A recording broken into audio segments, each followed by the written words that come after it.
2 సంవత్సరాలు అయింది ప్రభుత్వం ఏర్పడి. ఈ ఎన్నికల్లో విజయం సాధించినాము కదా అని చెప్పి ఏమాత్రం అదమర్చి వ్యవహరించినా ఆగమైపోతాం.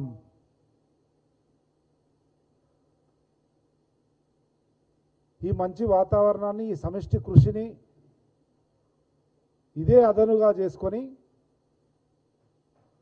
పార్టీని, ప్రభుత్వాన్ని, అన్ని వ్యవస్థలను ప్రక్షాళన చేయాల్సిన అవసరం ఉంది అని భావిస్తా ఉన్నా.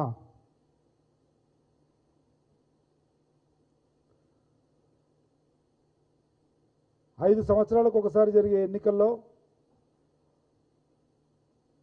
2 సంవత్సరాలు పూర్తయింది. అంటే దాదాపు సగభాగం పూర్తయిపోయింది. ఎందుకంటే చివరి ఏడాది అంతా ఎన్నికల వాతావరణం ఉంటుంది కనుక 2 సంవత్సరాలు అంటే సగం టెన్యూరు, సగం సమయము అయిపోయింది. ఇప్పటి వరకు మంచినే ఉంది. మొన్నటి ఎన్నికనే ఉదాహరణ. కనుక ప్రస్తుత పరిస్థితులలో నేను రిక్వెస్ట్ చేస్తా ఉన్నా,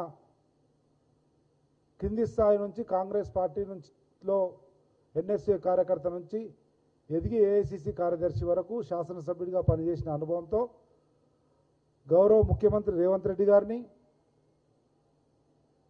అదేవిధంగా పార్టీ పరంగా ఇన్ఛార్జ్ అయినటువంటి మీనాక్షి నటరాజన్ గారిని ఇద్దరిని విజ్ఞప్తి చేస్తా ఉన్నా, పార్టీని, ప్రభుత్వాన్ని రెండింటినీ సమన్వయపరచడంలో ఉండే అనేక వ్యవస్థలను ప్రక్షాళన చేయవలసినటువంటి అవసరం ఉంది. దయచేసి దాని మీద దృష్టి పెట్టవలసిందిగా విజ్ఞప్తి చేస్తా ఉన్నా. ప్రక్షాళన చేసే సమయంలో పనితీరును బేరీజు వేసుకోవాల్సిన అవసరం ఉంటుంది. పనితీరు బేరీజు వేస్తే ఎవరు ఏ స్థాయిలో ఎంతవరకు సఫలీకృతులమైనరు అనేది తెలిస్తే దాన్ని బట్టి ప్రక్షాళన చేయవలసిందిగా విజ్ఞప్తి చేస్తా ఉన్నా.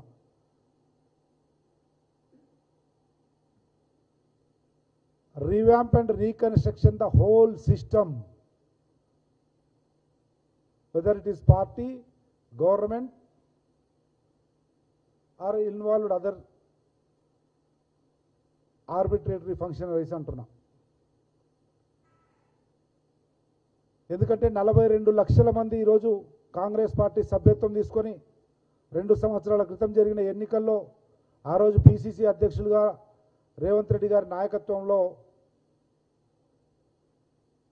ప్రజా వ్యతిరేకతను మూటగట్టుకొని ఒక ఉప్పెన తరంగంలా ఉవ్వెత్తున ఎగసిపడేలాగా చేసింది. ఉప్పెన వచ్చింది, కల్వకుంట్ల కుటుంబాన్ని కప్పేసింది రేవంత్ రెడ్డి నాయకత్వంలో. అదే వాతావరణం ఇంకా 3 సంవత్సరాలు కొనసాగించవలసిన అవసరం ఉంది. కనుక మనల్ని మనము బేరీజు వేసుకొని, మనల్ని మనము తర్ఫీదిచ్చుకొని ఇంకా రాబోయే రోజుల్లో ఇదే వాతావరణాన్ని కంటిన్యూ చేయడానికి తీసుకోవాల్సిన చర్యల మీద దృష్టి పెట్టి 2 సంవత్సరాలు అయిపోయింది కనుక ఈ 2 సంవత్సరాల్లో ఆ రోజు ఎన్నికల సమయంలో అనేక మంది జాయిన్ అయ్యారు. పిసిసి అధ్యక్షులు గారు రేవంత్ రెడ్డి గారు ప్రజా వ్యతిరేకతను ఒక్కటిగా చేసి కల్వకుంట్ల కుటుంబ పరిపాలనకు వ్యతిరేకంగా చేసిన పోరాటంలో అనేక శక్తులు, వ్యక్తులు కలిసి వచ్చినాయి. అనేక మందిని గౌరవ ముఖ్యమంత్రి గారు కానీ, పార్టీ కానీ ఈ 2 సంవత్సరాల్లో ఏడాదిలో వచ్చిన మీనాక్షి గారు, మహేష్ గౌడ్ గారు కానీ అనేక మందిని అనేక స్థాయిలో నియమించినారు. కానీ 2 సంవత్సరాల తర్వాత పర్ఫార్మెన్స్ అప్రైజల్, పనితీరు బేరీజు, పనితీరును ఒకసారి బేరీజు వేసుకోవాలి. పర్ఫార్మెన్స్ అప్రైజల్ అన్నది అత్యంత ఆవశ్యకతతో కూడినటువంటి సందర్భం ఇది.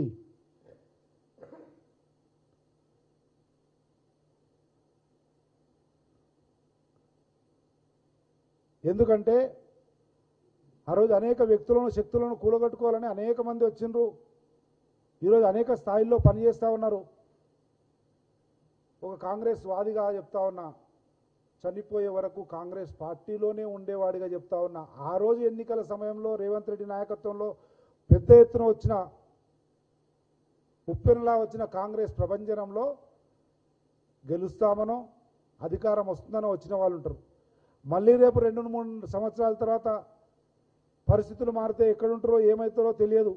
కానీ మేమైతే పార్టీలో ఉండి పార్టీలోనే మా రాజకీయం కానీ భవిష్యత్తు కానీ ఉంటుంది కనుక వీటన్నిటినీ బేరీజు వేసుకోవాల్సినటువంటి అవసరం ఉంది అన్న విషయాన్ని గుర్తు చేస్తూ ఉన్నా. ఈ పర్ఫార్మెన్స్ అప్రైజల్ అన్నది అన్ని స్థాయిల్లో జరగాలి. నేను కూడా ఒక శాసనసభ్యుడిగా పనిచేసిన ఎన్ఎస్ఏ స్థాయి నుంచి పైకి వచ్చిన ఏఎస్ సెక్రటరీగా 7.5 సంవత్సరాలు అవుతా ఉంది. నేను కూడా ఏఎస్ సెక్రటరీగా పనిచేస్తున్నాడు కదా, ఎంతవరకు సమంజసంగా పనిచేసిండు, ఎంతవరకు తన విధులను నిర్వర్తించిండు, సమర్థత చూపించుకున్నాడా లేదా అనేది నాది కూడా చేయాల్సిన అవసరం ఉంది. ఎవరు అతిథులు కాదు. కనుక వెంటనే ఆయా స్థాయిల్లో ఉన్నటువంటి వాళ్ళు, ఆయా స్థాయిల్లో ఈ 2 సంవత్సరాల్లో నియమింపబడినటువంటి వాళ్ళందరి మీద పర్ఫార్మెన్స్ అప్రైజల్ చేసి వారి బాధ్యతల నిర్వహణలో ఎంతవరకు సమర్థవంతంగా ఉన్నారో ఆలోచన చేసి మరొకసారి పునఃపరిశీలించి ప్రక్షాళన చేయవలసిందిగా విజ్ఞప్తి చేస్తా ఉన్నా గౌరవ ముఖ్యమంత్రి గారికి, మీనాక్షి నటరాజన్ గారికి. అప్పుడప్పుడు అక్కడక్కడ నా వరకైతే 2 సంవత్సరాలు మంచిగా పంట చేతికి వస్తూ ఉంది, అక్కడక్కడ కలుపు మొక్కలు కనబడతా ఉన్నాయి. వాటిని ఏరి పారేయాల్సిన అవసరం ఉంది. అక్కడక్కడ గంజాయి మొక్కలు